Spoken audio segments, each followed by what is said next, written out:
Hey everyone, welcome back to BDG Reviews. It's another episode of the 12 Days of Black Christmas, and I have got something good for you today. What I'm reviewing tonight is the movie Christmas Bloody Christmas. This is currently streaming on Shudder. I'm just going to say it like this. This will tell you everything you need to know. Silent Night, Deadly Night had a baby with the Terminator. And this is that movie. Let that sink in for a second. I'll give you a second. Just think about it. There, you got it? So yeah, this movie, basic plot of it is there are these animatronic Santas. They've been, sent all around, the country. And it turns out they're defective. The way they're defective is they were originally based on, a military android. And they have this tendency, it seems, to revert back to the military programming and kind of just start wiping people out. What you have here is, I've always said I kind of consider the Terminator a horror movie. Just replace the guns with a knife, and you got a kick-ass, pretty much invincible slosher. That's what you have here, except, not a knife, it's an axe, so this movie is, I don't even know how to put this.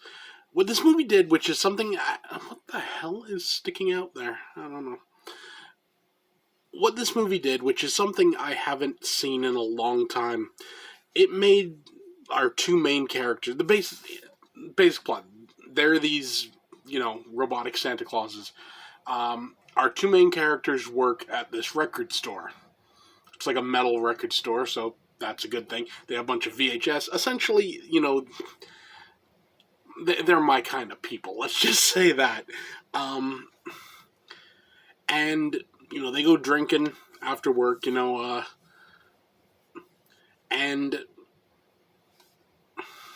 I don't want to spoil too much, but they end up running into this killer animatronic Santa who proceeds to stalk them and slaughter just about everybody around. I really liked the two main characters. So I actually felt bad when bad stuff happened to them, which is something which really hasn't been a thing for a long time. It's been a long time since I've seen any movie, really, where,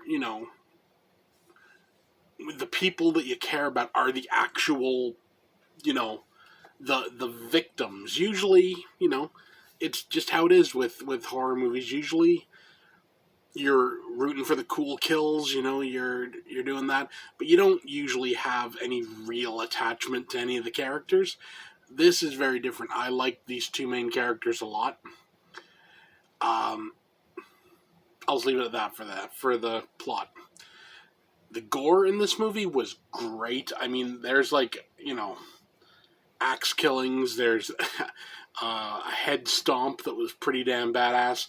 There's a little kid who comes to the wrong end of the axe and is then used as a meat shield later on. This movie has a lot of good kills. Honestly, you have a kill right out of Jason Goes to Hell, where someone gets split, right down, while in the midst of a certain deed. I'll just say that. Really solid effects, really solid acting, and honestly, this is a perfect little self-contained Christmas horror movie. You don't always get many of them, but when you do, you need to celebrate it. This is one I will be coming back to every year, because it's just that good.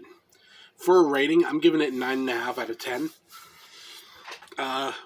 I'd give it 10, except for the fact, I'll say this, there's a part where, that comes right out of Terminator, where this Santa is now more machine looking than person. And it looks really good.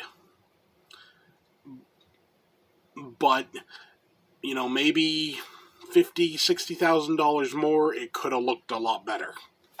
I'm just saying. Just saying. But 9.5 out of 10, really solid. A definite Christmas classic in the making if there's ever been one. So yeah, that's it for me. See you next time.